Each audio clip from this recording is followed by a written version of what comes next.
চলো না শপিং করতে যাই। আগের সপ্তাহে তো শপিং করে আসলে, আবার শপিং করতে যাবে? হ্যাঁ চলো না। কোনো দরকার নেই ফালতু পয়সা নষ্ট করা, আমি কোনো শপিং টপিং করাতে পারবো না। কি?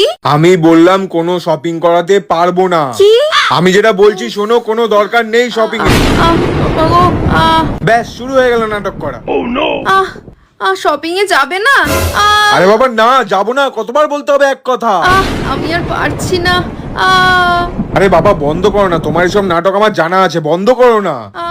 উফ, কি হলো? আরে বাবা একটু ওভার অ্যাক্টিংটা কম করো না, মানায় না তোমাকে। পারছি না।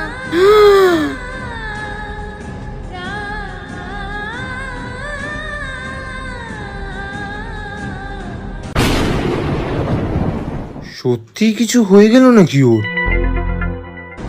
এই কি গো, তোমার কি সত্যি শরীর খারাপ লাগছে নাকি? এই কি গো? আরে বাবা ঠিক আছে, যাবে শপিং করতে হয়েছে। চলো, আমি তো কখন থেকে রেডি হয়ে বসে আছি। আর হ্যাঁ, আজ কিন্তু বাইরে খাবারটাও খাবো, ঠিক আছে? চলো চলো।